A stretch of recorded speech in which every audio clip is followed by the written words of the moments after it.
I being overconfident? Am I becoming complacent about complacency? I think you are. Oh, he's not the Messiah. He's just a very naughty boy.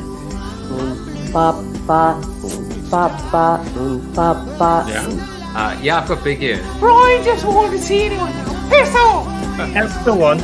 Because you literally complete me. And we complete each other. You've obviously encountered discrimination in your own life by virtue of being Australian. So, Hey, Manuel Kant was a real pissant who was very rarely stable. I don't want to get too gushy, but I might just be saying you complete me, Dean. PNG now stands for Pritchard and Good.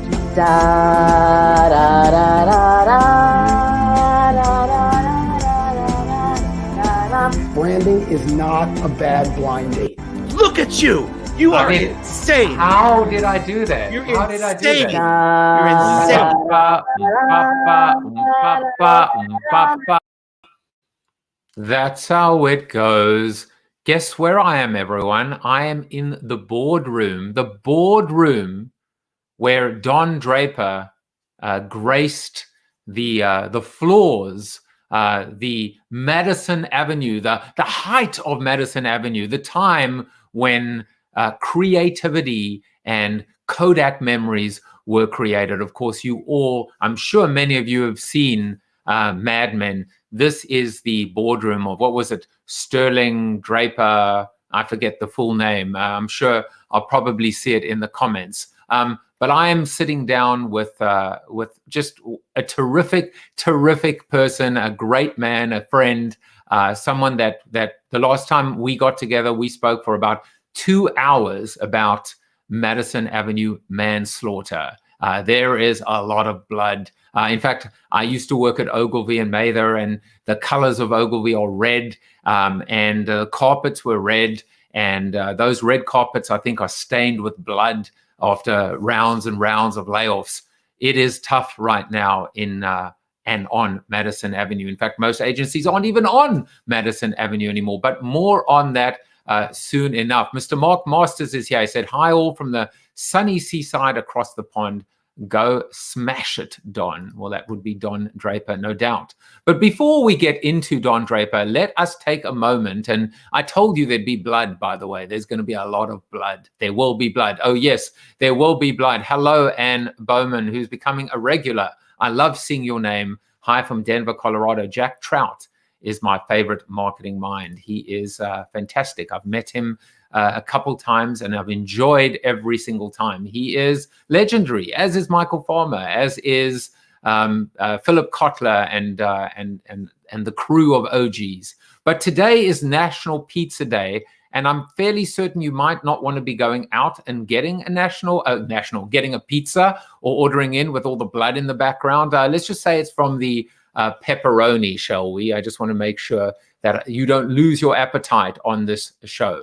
But you won't. In fact, you'll be hungry for knowledge, and you will be fed because you have a professor in the midst. You have Professor of Branding and Integrated Communications at the City College of New York, and specifically the founder of Farmer and Company, Mr. Michael Farmer, author of Madison Avenue Manslaughter. And tomorrow, George Tannenbaum, another legendary copywriter from Madison Avenue, and actually someone who did work at Ogilvy. David Burkus on Thursday, and then, of course, a wonderful community episode with a health and fitness and wellness theme with Mr. David Rendell, Peter Shankman, Jeremy Tucker, Lee Oden, and Sharon Nielsen in the house. Let's do some birthdays today. Brenna, hope you are well. Happy birthday to you. Andrew, Udell, Brigitte Youngworth. Let's see who else. Sohaila is there. Hugh McGoran. Mr. Steve Garfield, one of our regulars. The reason why the after show exists and why we keep it going is because Steve Garfield keeps me on the straight and narrow. Happy birthday to you, my friend. And then on LinkedIn, we've got Benoit Laporte, Lucas Watson, Joseph Schiff, Chris Major, and Babul Shanta Prasad. Happy birthday to all of you. Well, let's get into our seated soliloquy, and we may as well just call it like we see it. We may as well call it Madison Avenue Manslaughter. Look, I got to tell you, I love to hate advertising. It's my own industry and business. We all tend to like turn in, on ourselves and on each other. But yesterday in a conversation on Clubhouse about the inevitable onslaught of brands, we debated whether advertising was a necessary evil until we got two builds on that. It's not a necessary evil, it's an unnecessary evil. And then that was followed up by, no, it's an endangered species. So let's unpack that, shall we? The necessary evil alludes to the fact that advertising subsidizes in part or even in full the free stuff that we consumers take for granted. All that wonderful free content on television, the web, or apps is free, courtesy of a sponsor. Right now, Corona TV is free, but for how much longer? Who is paying the bills? Who is keeping those servers whirring? If today's show was brought to you by Nutella, for example, Nutella, spread the happy, would you be grateful? Would you give me my dues? Would you say fantastic that Joe is monetizing, or would you roll your eyes that I sold out to the man? As the saying goes, if you are not paying for the product, you are the product. But if that's the case, and clearly we are just ungrateful, spoiled little consumers, how does advertising become an unnecessary evil? The answer is not that complicated, and I'll actually quote from my book, Life After the 30-Second Spot. Consumers will pay with their time or their money for value. We've seen plenty of models emerging, from Patreon to TikTok's coins, from a la carte ad-free subscription services to what I call temporanomics, or put differently, every time you hear download for free associated with Candy Crush, Farmville, or Clash of Clans, you know you're going to get sticker shock when you see your monthly bill for all those gem or coin micro payments. Console games like FIFA get the best of both worlds with a one-time download payment, followed by endless charges for player packs, and still they get to leverage billboard advertising and shirt sponsors. So if this is the case, how then does this concept of endangered species apply to advertising, if at all? To be clear, this didn't necessarily come from me. I actually think advertising has a time and has a place. I think technology can absolutely help create more relevant and targeted messaging. I believe in creativity. I'm just not sure that I believe in the business model, marketplace, and ecosystem anymore. Less advertising is not more revenue. It's less revenue.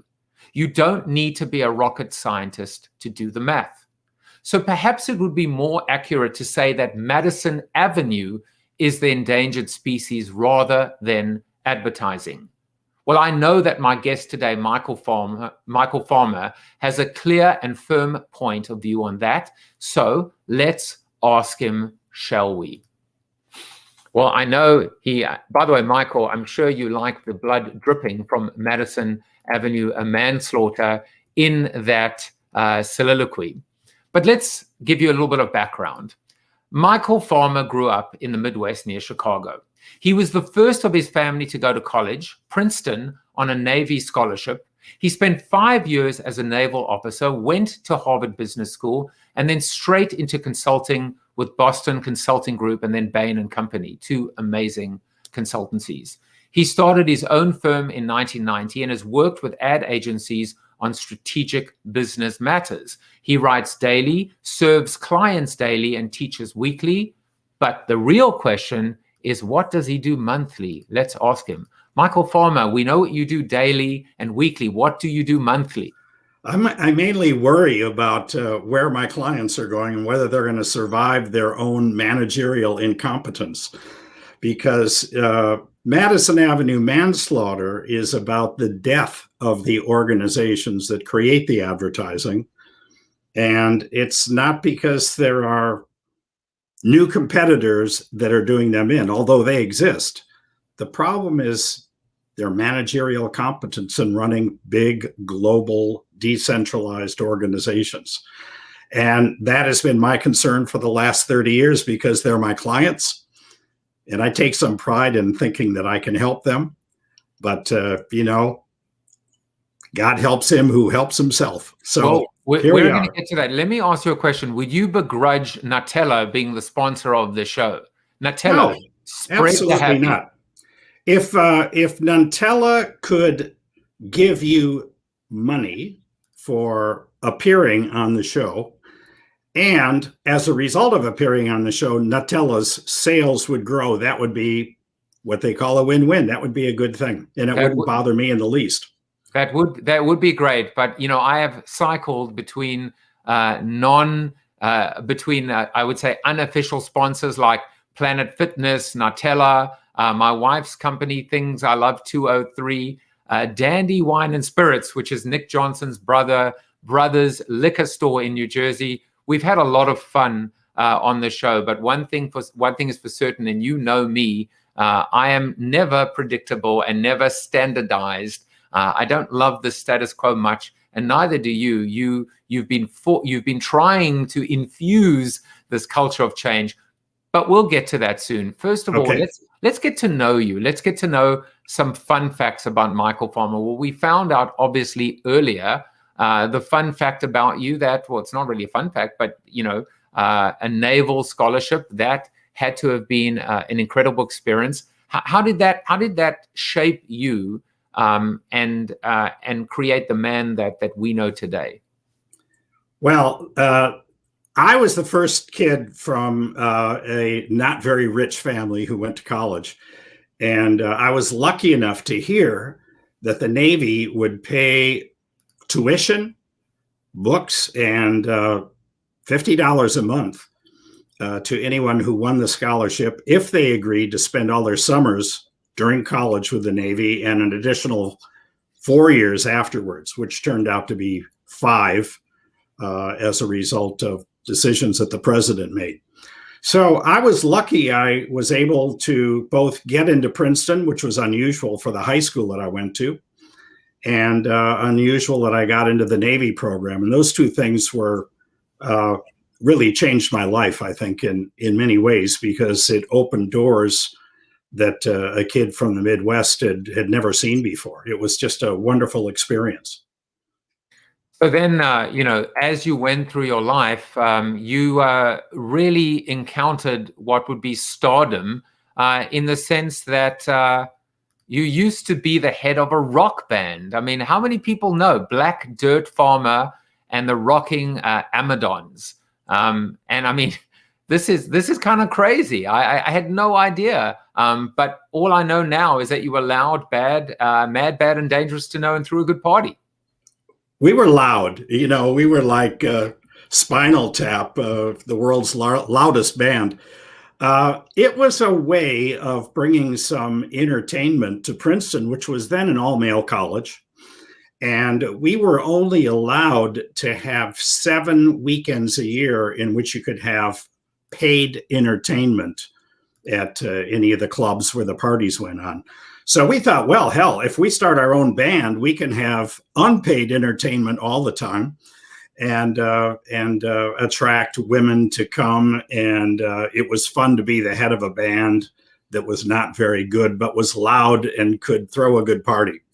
So I did that back in the day and continued a bit. When I was at Bain & Company, we started a Bain band that had many of the same characteristics. The Bain band.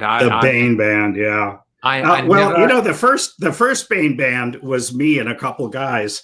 And then as things always evolved at Bain, we had serious professional musicians who joined. And they threw the amateurs out pretty quickly. So it was a short-lived phenomenon. At least Michael Farmer.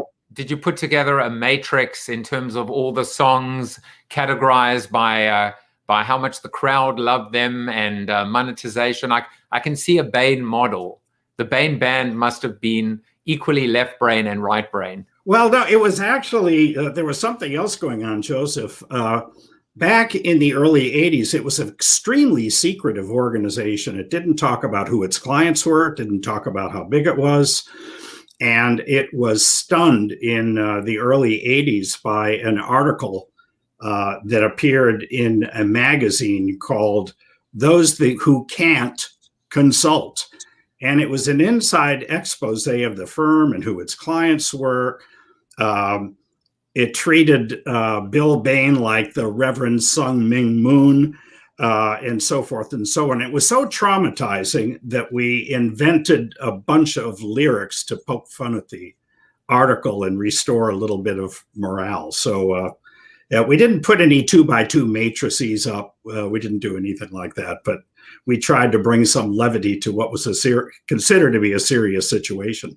That's actually really, really interesting that you guys doubled down on, on the right brain, right? You doubled down on the rock, on the ability to take not so much a lighthearted approach, but I think, fighting fire with fire by pushing the creative solution as opposed to, legalese or suing them in a sense. Oh, yeah. Oh, no. Listen, Bain and I'm talking about early days because I was there when we were from between 100 and 1,000 people, which is, a small part of what they are today. It was actually a great, fun place to work. And although it took the business part of its life very, very seriously, it was also a play hard type, as long as you kept your mouth shut and didn't talk about who the clients were. Yeah, it sounds so much. I keep thinking now of Bain, like Fight Club. The first rule of Fight Club: you don't talk about Fight Club. The first rule of Bain: you don't talk about Bain. But then, obviously, through your consulting experience, and obviously, going out on your own as well, you became a bit of a world traveler. And I found this very interesting that you said you've lived and worked in many countries, right? Brazil, Switzerland, Germany, France, UK, and Turkey. But the strangest country of all remains the US. Why is that? Well, yeah, you have to reflect on the last 4 years to think about how strange it can become. Or during coronavirus, when there are people that think wearing masks gets in the way of their freedom. I think the thing about the States is if you go back to after the Second World War, we had almost the only intact economy in the world. And we then had 35 years of unbroken consumer growth. In fact, what was the madman era, if not the era of advertising after the Second World War with the invention of television? And I think we've had it extremely good as a country. Economically, in many respects, we have not been bombed massively in the same way that the UK and France and Germany and Italy and so many other places were. I think it's for you, by the way. Yeah, well, we'll shut that one off. And we have a large percentage of the population that doesn't have a passport, has never traveled anywhere, doesn't speak any languages. We're used to thinking that we are a very special nation, but it really is founded on individualism and the opening of new frontiers. And, that it's a tough place to be in a world that is more closely bound together. So what I find strange about America, and I was overseas for 25 years, coming back, is the degree to which we are really a very insular nation that has very fixed ideas because we think in many respects that we're better than everyone else.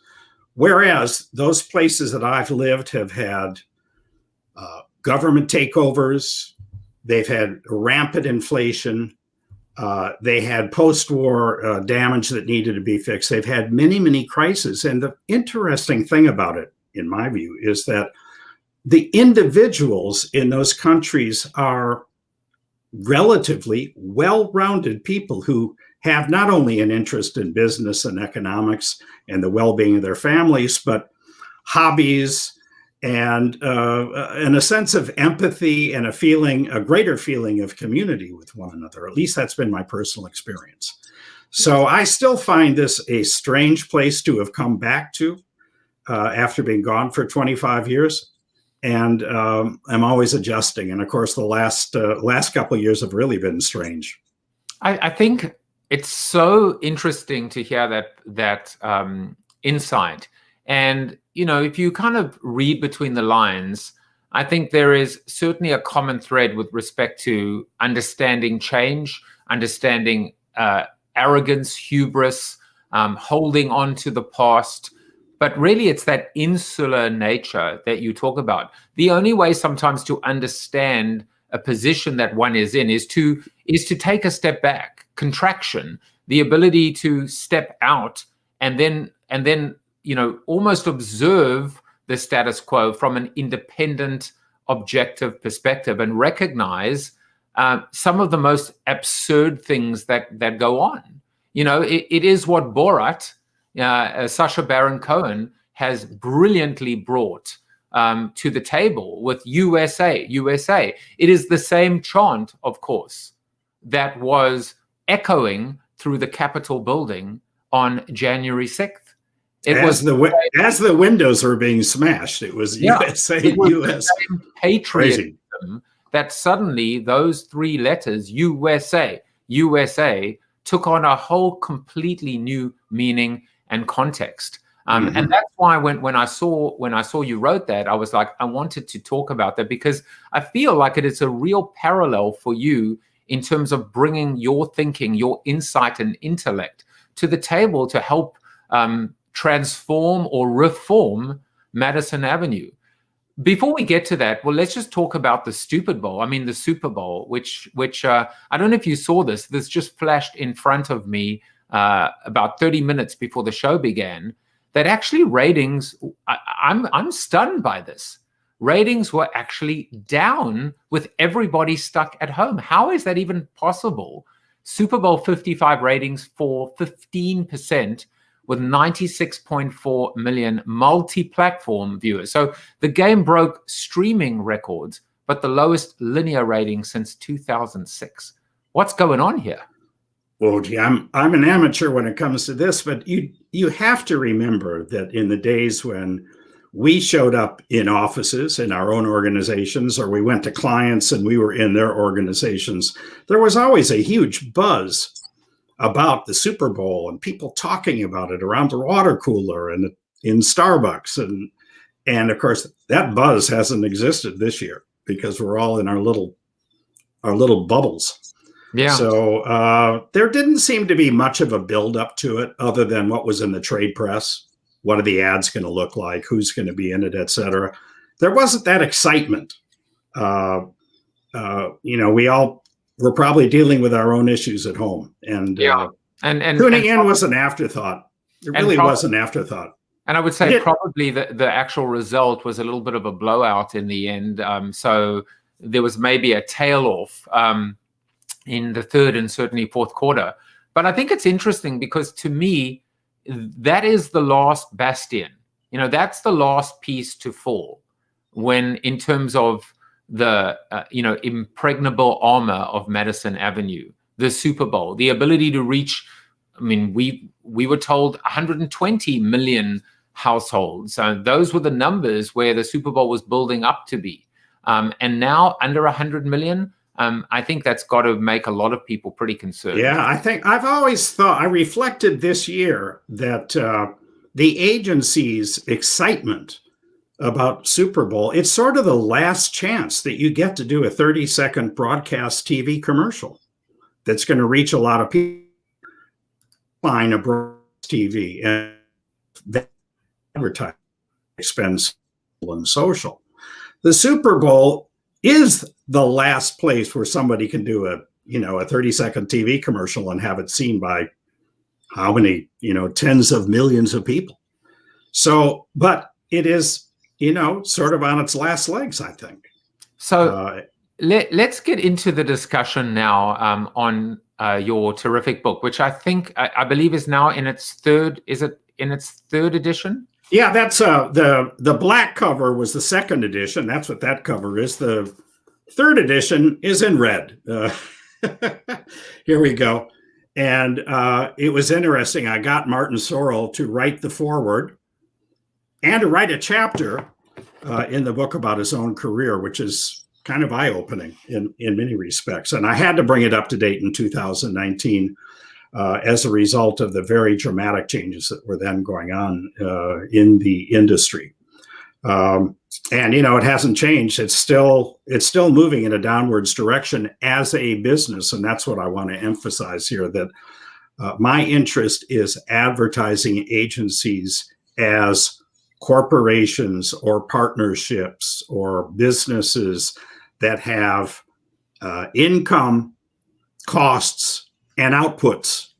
And how are they doing as businesses? And the answer is that they are, every year getting weaker as businesses, every year less capable of dealing with their clients' very complicated problems, and every year making incredibly bad decisions about their staffing that accelerate their own decline. So that's what's concerned me. I didn't realize this would be a problem when I started 30 years ago, because after I left Bain in Europe, where I had worked with many, many chief executives of different companies, I got used to the fact that if you described a problem in a convincing way to a chief executive about why a company was underperforming and what the opportunity would be for improved performance, I think I was spoiled, because I got used to people saying, well, we're going to do that. We're going to do that. And the funny thing is that 30 years ago, I had my first ad agency client. And to be honest, we found then the kinds of things that we find today. It wasn't like there was, gee, what is going on? Maybe it's Sir Martin Sorrell. No, it's spam, which is another problem. I know. So the problem is, I just find that there's an unwillingness to face and accept and give a name to the problem that agencies have. If they did that, they could solve it. But they're always dealing with the symptoms of their problems as opposed to the problems themselves. So, and that hasn't changed over the last 3 decades. What is that name? You said the problem is assigning a name, to the challenge. What is that name? How do you summarize the situation? Well, I think 2 things. Number one, they are not actually working to solve their client's problem, which today and for the last 15 years has been clients are not growing. If you look at the performance of the top 50 advertisers, and I'll just use the US as an example, their sales are growing 2 to 3%. Their share price, their stock price is growing at 12% per year. But the first 20 out of the top 50 advertisers have actually shrunk by 4% over the decade 2009 to 2019. Can't blame it on COVID. It's before COVID. So clients are not growing. Agencies are not trying to solve the client growth problem. And then separately, as part of their business, agencies do not negotiate how much work they're going to do for the fees that they're paid. And every year their fees have gone down, and every year their workloads have gone up. So they're trying to do more work with fewer people and being paid less to not solve a client's problem. And that really is pretty terrible. That's like a perfect storm summary. You said it's not about new technology. It's about simple things like you've never worried about how much work your agency is doing for what it is paid. Now you need to worry about it. But I think I want to just go back to what you said at the beginning, which is, do clients actually care, or do they believe that their agencies can solve their problems? I've heard many agencies say, we want to be solution providers. We want to solve problems. We want to be consultants. We want to understand all the numbers and open up the kimono and get access to those key KPIs. But clients don't trust their agencies and don't believe that their agencies are even capable of following through. Well, they've become less capable over time, because what agencies have done And I'm talking about the big ones now who have been bought by the holding companies. And all that acquisition fever went on in the 80s and the 90s. Big agencies continued to feel that what they should do is service their client, keep the client happy, do the work that the client wants, not necessarily do the work the client needs.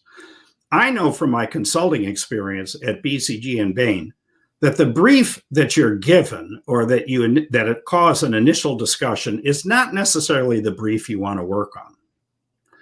And there's a huge amount of pushback between consulting firms and their clients about how the budget should be allocated and what the activities could be.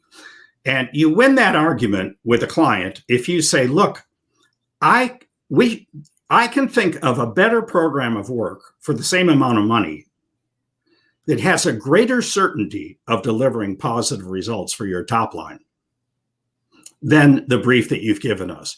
Agencies will not engage in that. The other thing is, let's not forget that the agency form of organization is that the client head is the profit center. Now, you take an agency that has 200 offices like Ogilvy and maybe 10 to 20 major clients in each office on average. That's somewhere between 2,000 and 4,000 client heads whose amount of work that they do for the client is unknown to their bosses. And the relationship between the fees they're being paid and the work they're doing is also an unknown quantity. So you have the most extreme form of decentralization in an organization, and those people are just told to get on with it and keep the client happy and don't lose them. Those are not people that are fighting with their client in order to propose a better scope of work that has a chance of driving the client brand. And today's client heads are simply not trained to do that. They don't have the analytical skills, and they certainly there's no imperative within their organizations that that's what they're expected to do. I've got to say, like when I came to the US and I worked on Madison Avenue, Ogilvy, DMB&B, Shire Day, and this specifically applies at Ogilvy. I'd never met smarter people in my life than the people that worked at Ogilvy. I used to joke that the account executives were more likely accountant executives because they weren't the creative types that I had expected or suspected. They were suits, as often client service were referred to. And they dressed as such and they acted as such. They were smart. And at that point in time, Ogilvy was solving problems and coming up with solutions for IBM. That's what I worked on. Solutions for a Small Planet was the brand platform that we helped launch and bring to life. So the smart people are there. But, as Bob Garfield would say, the agency business is filled with smart people making dumb decisions. They get overcome with dumb. Somehow they lose that. And I'll give you an example. Take the Super Bowl, right? There were a bunch of, and we had this discussion yesterday as well. There was the Uber Eats commercial with Wayne's World with Mike Myers and Dana Carvey. Why didn't they create counter programming and actually have Wayne and Garth commentating and watch a stream of them live throughout the entire Super Bowl, or the Alexa commercial with Michael B. Jordan? Why didn't they actually have Michael B. Jordan record Alexa's voice or actually be an alternative to Alexa? If that whole ad was being aimed at women to kind of connect with this incredible voice, they were using it as a metaphor for this, the sexy, sleek shape of the new Alexa, but they could have gone further. Here's the problem. I have to believe that someone in the agency had that idea. But they weren't able to sell it. They weren't able to get paid for it. They weren't able to drive that home. That's where I feel the disconnect happens, which is ideas that have potential to become movements, to take on and transcend a messaging campaign, somehow die on the vine. Why does that happen? Well, if you go back to the Don Draper days, when agencies were paid a commission on the media that the client spent. So client spends $100 million, agency gets 15 in order to do whatever work is going to fill up that time. Now, the client heads in those days were running around the client, making sure that everyone in the client organization supported a huge media spend. And, you know, we're talking about the 60s, the 70s, and the 80s when television advertising was everything. And so having a huge media spend in television and then having the creative work that would fill it actually drove brand growth. The data are there to prove it. As soon as agencies went off of the commission system in the 80s and the 90s, those client heads lost their job. They didn't have a purpose anymore other than keep the client happy. How much the client spent on media didn't matter. And all of a sudden, the client head was disconnected from the thing that drove the client sales. They were never retrained to have another purpose. They were never told, you're no longer a TV media salesman, in effect. You're now a consultant. And here's what you have to do as a consultant to make sure that the agency remains relevant in order to deliver brand growth. In other words, they lost their main job and they became servicers. That's the first thing. And then the second thing that I've experienced over the last 30 years is that fees have been chipped away every single year for 30 years, just as workloads have expanded. And now the typical client head is a logistics manager, just tries to make sure that the stuff gets done and out the door on time to meet the client's expectations. Joseph, let me give you an example. My first client, Ogilvy UK, 1992, 30 years ago, had about 50 creatives, and they did 360 pieces of work, TV, radio, and print. Okay. 2 years ago, I did another Ogilvy office, but it could have been any agency. It doesn't really matter. That also had 50 creatives, and they cranked out 15,000 pieces of work in a year. That's Facebook, that's Instagram, that's social media, that's email marketing, that's online video. 60% of their work was adaptation work from other stuff. But that represented 85% of the deliverables. The business has completely changed. It used to be a French restaurant run by chefs, and now it's a fast food operation that just cranks out burgers. And yet the culture of the agency has not adjusted to it. They're still thinking that they're doing what they did 30, 40 years ago. And it's still all about creativity. It isn't. And it isn't. And their clients aren't growing, and they're not solving that problem. So, you know, it is the perfect storm that you just described. And maybe they're just not happy enough and loving what they do. Here is your quote. What is happiness? It's a moment before you need more happiness. Who said that?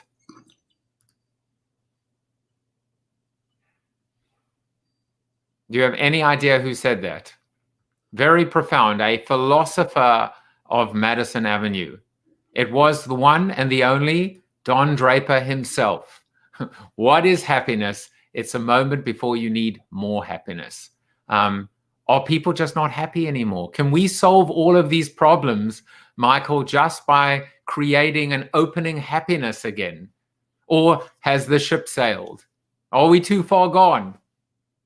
No, I think that, listen, the leaders of any company have an obligation to create a winning culture, winning economics, growth in salaries, growth in responsibility, wins on behalf of clients. That's the purpose of a corporation, is to create something that wins, that grows. That's where high morale comes from. It's not about how many hours you work, it's whether you feel like you're winning or not. And there were one or two, slight changes in Bain's growth rate that made a massive difference in the way everybody felt about things. Because in a great year, you're going out and you're recruiting and you're going to bring on a lot of people and you're going to hire the best and you're offering increased salaries and bonuses and all that stuff. And in a bad year, you're cutting back. And believe me, winning feels better than cutting back. Well, agencies have been cutting back for 25 years. They have been cutting back on their staff in order to meet holding company profit margins. They've been holding their salaries flat, and they're not offering bonuses. All you have to do is go to Glassdoor and take a look at how much a 7-year account management person makes at an agency today compared to someone at Accenture or Deloitte or PwC or IBM or some of the other competitors. They'll be making 50% of what those other folks make. So let me act like a complete heretic here and embrace my own philosophy, which is called embrace your heresy. What if we went back to 15% commission? What if we went back to the Mad Men days? What if we actually did everything and went back to the good old days, with, of course, the exception of the womanizing and misogyny and the bad part of Madison Avenue? I will say, let's keep the scotch and the drinking. I'm a big fan of that. But what if we did that? What if we actually retroactively and retrofitted this whole model to try and find the moment where we lost the happiness and we lost the soul and we lost the passion for solving problems and helping our clients grow? It's a terrific idea, and I'll tell you why. Because if an agency was paid a percentage of what the client spends on all media, okay, the first thing they'd have to think about is, what should be that media mix? You'd have to recommend to the client, given the brand position, like the P&G brands, where are they in the marketplace, or Unilever or American Express or Bank of America? Where are our brands today? What media mix is appropriate for the problems and opportunities they have in the marketplace? And then what is the specific media and creative scope of work that fills those media channels and delivers improved performance? Wow, there isn't an agency in the world that even does that today. They take the spend that's given to them by the client. They take the media mix that's given to them by the client, and they take the creative scope that's given to them by the client, and then they execute against a schedule. And all the center of gravity for thinking about where the center of gravity about the media mix, the media spend, and the scopes of work has shifted from the agencies to the client. Well, let's shift it back. And that means that the agency is going to have to start thinking about what's good for them and what's good for their clients and what skills they need in order to pull that off. Michael, what if that's a client calling, or a new prospective client, to hire you based on seeing you live on Corona TV right now? I'm just saying, what are the odds? I think the odds are that right now both sides have a problem in that they don't understand that the nature of their problem together is that they are not focused on performance issues, and they are under managing the media mix and the scopes of work. Now, I think clients are trying to throw money at as many channels as possible in the hope that something works, because nobody really knows what's going to generate brand growth anymore. And agencies aren't going to push back and say, you know something, I don't think we need to do all that social media stuff. I don't think we need to do all. I think we could work with 30% fewer deliverables in a more focused way. Now, if I could get an agency and a client in a room together and talk to them about how they plan their media spend, their media mix, their media scope of work, and the creative scope of work, I could convince them that it's a broken process and that there are ways to fix it. It's so funny because when you wrote this, I was actually, quite pleasantly surprised. Not that I wouldn't expect this from you. Of course I would.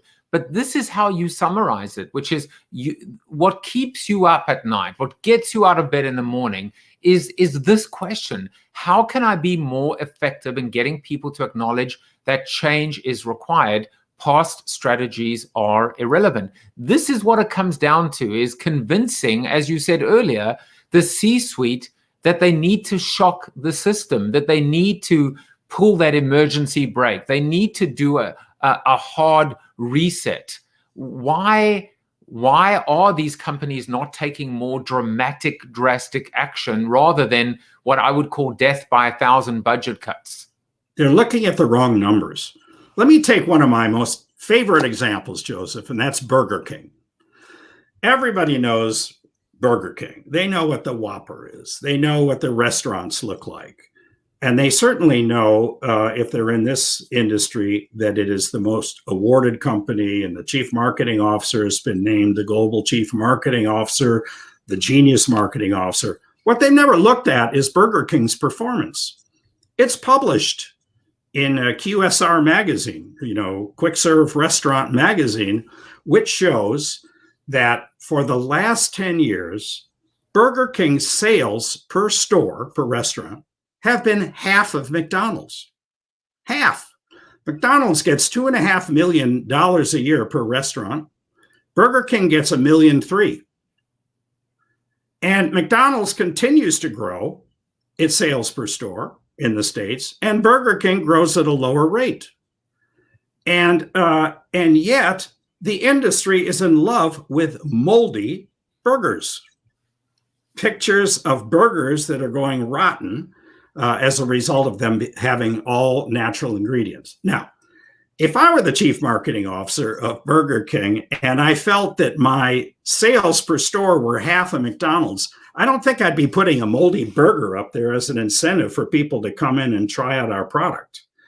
The fact is, the industry never looks at the performance numbers. They don't look at the growth in sales. They don't look at the competitiveness. They only look at whether it's a cute ad, because there's a love affair with creativity that got generated back 50 years ago during the creative revolution, when it was believed that creativity was all that mattered. Well, it isn't. Creativity isn't all that matters. What really matters is delivering performance for clients, mustering creativity and analysis and media spend and creative. There we go. Now, knowing that the probability of my going in to a Burger King is 50% that of going into a McDonald's, is this the image I want to show my marketplace? And yet, everybody raves about this ad. What a dumb ad this is. No, I'm saying the purpose of that is not appetizing for you, Michael. I'm shocked. I'm shocked that does not make you want to go into a Burger King. It doesn't, and I don't think it's going to close the gap between McDonald's and Burger King. And let's not forget Chick-fil-A, by the way. Chick-fil-A sells $5 million per store in the States, double what McDonald's does, and 4 times what Burger King does. And they've done that in within the last 10 years, and they're not even open 7 days a week. So is Burger King a marketing success story? No, it is a marketing failure. And yet the industry, other than the FT and the Wall Street Journal and a few mainstream things, the rest of the industry thinks that Burger King walks on water because they do, quote, brave advertising. No, they do stupid advertising, quite frankly, because they do advertising that doesn't work. It just wins awards as if, being brave and putting out something that's disgusting is the right thing to do. I don't understand it. So I would normally say to people out there that this man is a genius, Michael Fallman. If you want to hear what he has to say, you can't follow him on Twitter because he doesn't tweet.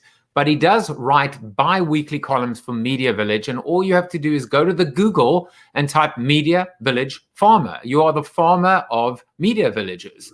Wait, you live in a media village and you are a farmer of intellectual property.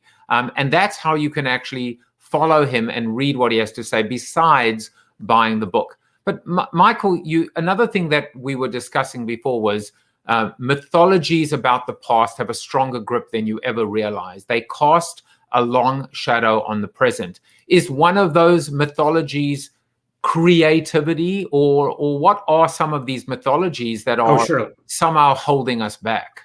Surely creativity, that we are creative, is the rallying cry of an ad agency. Well, look, how many hundreds of thousands of people are saying we're creative? There can't be that many creative people in the world.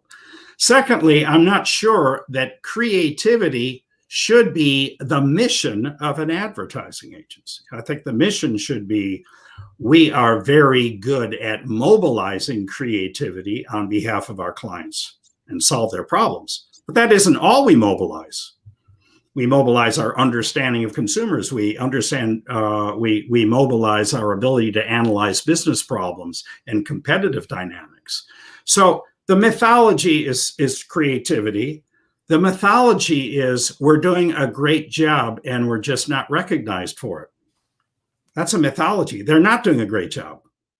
I look at scopes of work every day of my life. I think that I've looked at well over 1,000 scopes of work since I've been in business.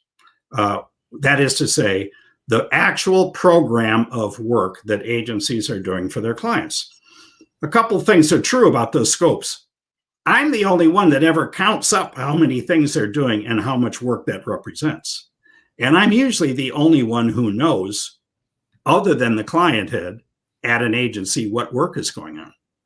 So that, you know, if you're looking at the New York office or the London office or the Paris office or the Sao Paulo office, the office head doesn't know what work is going on in the client for the clients, because that data isn't there. They don't think it matters. They don't think they're factories making ads. Now, the first thing I said when I started Ogilvy Analysis 30 years ago was, look, I don't know anything about this business. And that's very often the case when I get involved in an industry. But I'm going to use the same methodology to analyze you as if you were a factory. That is, you're making stuff, you sell it for fees, and it takes a certain number of resources to do it. And the head of the office said, that sounds terrific. Just don't use the word factory around here. Yeah. Well, look, agencies make ads. Agencies plan media. Agencies buy media. Those are measurable activities. And every business in the world makes stuff, gets paid for it, and uses resource to do it. This is the only industry I know where they knock one of those things out and say, we're not interested. We don't need to know that. We're creative. It sounds so simple just listening to you. It's like honey coming out of your mouth, you know. But I was thinking, like, if it walks like a duck and quacks like a duck, it's a duck. You are a factory. You are a factory of widgets. You are commoditized. And in every commoditized industry or market, the only variable that governs supply and demand is price. And of course, the price keeps on declining. By the way, years ago, when I ran a little creative roadshow called The Battle for the Heart in 2005, trying to get more creativity in online, I looked up the definition of the word creativity. And this is the word that came up: productive originality. Originality, doing things differently, productive, and getting a result. And suddenly I realized, wait a second, if insanity is doing the same thing over and over again, expecting a different result, well, then the antidote to insanity is actually doing different things to get that positive business outcome, which, to your point, is growth. That's how creativity can reinsert itself, I should say, as a driver of growth. But it's the disconnect, the chasm, to your point, that creativity and growth have been separated and ripped apart. And until they come back together again, there is just going to be, there's just going to continue to be bloodshed on Madison Avenue. Yeah. How many people are aware of the fact that P&G has not grown in the last 10 years pre-COVID? P&G has not grown, and yet Mark Pritchard is at every single conference talking about new and innovative ways of managing spend and managing agencies and doing things in-house, constantly preaching to the world. Now, they did shut some non-performing brands, that's true. But since 1998, they haven't grown. And they're not the only people that have not grown. So I think that the opportunity for agencies is to say, look, we might be digging ourselves out of a hole, but we're gonna change our mission. Our mission is to help our clients solve their performance problems. We're gonna help them define what those performance problems are by doing the right type of analysis. It has to be, you're right, it has to be upstream. And the more upstream it goes, you're ultimately sitting down and solving problems. The key KPIs, that's what KPI stands for, right? It's key performance indicators. And if you are not measuring and living and dying by your ability to affect those key performance indicators or indexes, it's just basically, same shit, different day. Well, here's the thing, Joseph. If you've been given an RFP, you're an agency and you've been given an RFP because there are 6 other agencies out there, the problem you're trying to solve is, how do I win this RFP? That's the problem. It's not, let's figure out what your brand performance problem is and then how we can allocate our resources and our creativity to solve it. That's not what's going on. It's, we have in front of us an RFP. We want to win it because we need it. And what price do we have to charge in order to beat our competitors? That's the dynamic. I want to challenge you just on on one thing. If an agency were to say, you know what, we're not going to play that game. We're going to solve your problem. We're going to redefine the scope and the RFP, and we'll answer it then. Do they even get a look in? Do they even get the chance? Do they even get through procurement and all the consultants that are running the pitch? Is it basically, if it, what do they call it? I hate to be crude, but the concept of pissing against the wind. Well, you might piss against the wind in 7 out of 10 situations, and you might get 3 in which you can actually do the work. Let me tell you a little anecdote. Back from an early Bain day thing. Bill Bain said to us, there were, a handful of partners, and he said, I'm tired of this RFP consulting bullshit. We're not going to work that way anymore. We will not take any assignment unless we've had a 3-hour private meeting with the chief executive. They could hand you, a division of a big corporation could hand you a study with a budget, and he'd say, I'm not going to do it unless I've had a 3-hour meeting with a chief executive. And let me tell you, it wasn't easy. We couldn't convert most of those. The ones that we did became clients for life, and we grew with them, So look, you have to start from somewhere. And what would you rather have? 10 shitty clients that control everything, treat you like crap, pay you next to nothing, force you into downsizing mode? Or would you rather be a little smaller and have a tremendous business success story that you can use to build on, to create a culture, and then to go out and win new clients? Now, that's very hard to do in a public holding company context, but it's got to be the path forward for those that want to survive.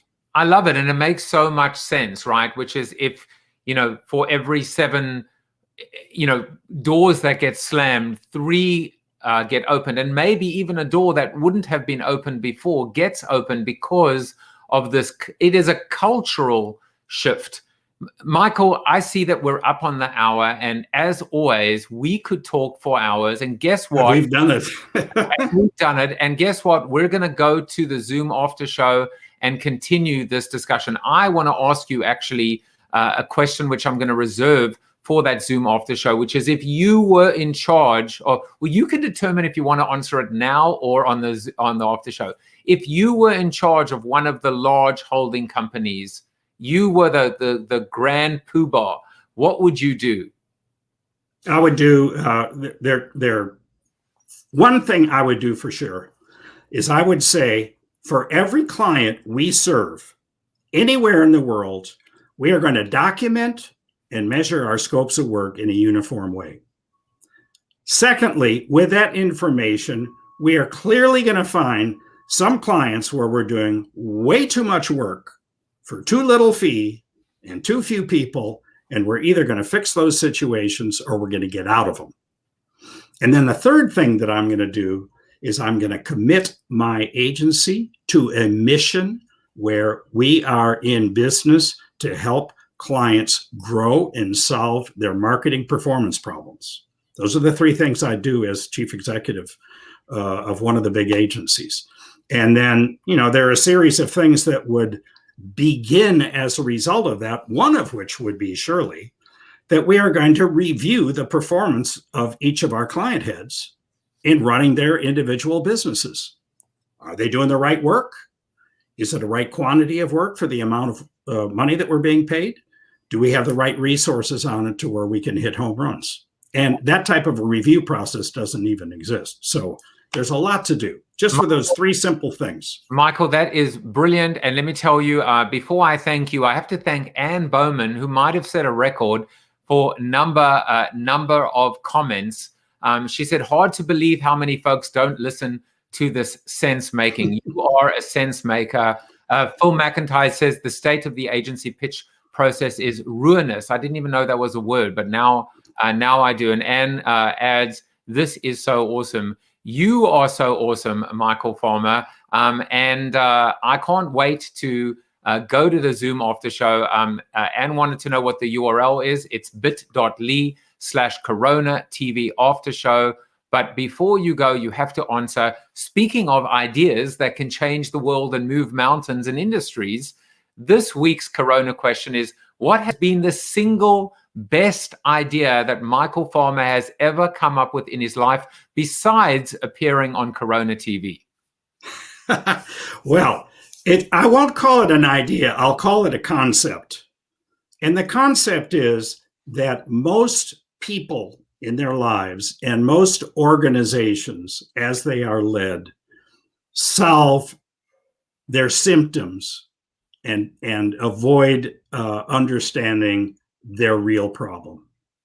Okay? For example, an agency can say, hey, we're not digital enough. We have to dedicate ourselves to becoming more digital. We've got to integrate. We've got to be capable of doing social and digital interactions on behalf of our clients. Wrong. Maybe that's the right answer, but the real problem they need to solve is we are not effective with our clients in solving their problems. So there's a difference between symptoms and problems, and everybody undershoots. I think the single idea that I got going to business school and working in consulting for many, many years is that if you can help people to elevate the discussion to get them to understand what their real problem is, and then have a credible action plan for it, you can be very successful. And I'm going to be honest with you, I'm still struggling to get agency people to accept the fact that their problem isn't they're not digital enough, or they're not social enough. As you said, it's not about technology. It's about dollars and cents. It's about remuneration. It's about compensation. It's about solving problems. Just tell them to watch this episode of Corona TV or to go and Google Media Village Farmer and read your prose, your words of wisdom. Go out and buy Madison Avenue Manslaughter, the 3rd edition. You have that link in the comments below. Find out more about Michael and his answering machine and his company at farmerandco.com or connect with him on LinkedIn. As expected, this has been an absolute pleasure catching up with you. I feel completely reinvigorated and energized. And you know who else thinks this as well about you, Michael? It's Chuck Norris. You are Chuck Norris approved. There you go. Let's Thank go. you, Chuck. I wish you were on my side, really. You better believe he's on your side. Let's go to the Zoom after show. Take care, everyone. Okay, thanks. Bye. Thank you for watching Corona TV with your host, multiple author, and global keynote speaker, Joseph Jaffe. Corona TV is the show about hope, positivity, optimism, and if there's time left over, a little bit of marketing. The after show on Zoom starts right now at bit.ly/Corona TV After Show. If you like the show, tell a friend or two. Please subscribe to the show at coronatv.show. And if you want to get inside news, previews of upcoming guests, and much more, text Corona TV to 66866 or visit josephjaffe.com/subscribe to sign up for the show's newsletter. And despite the best ministrations of your wife, you still look ugly.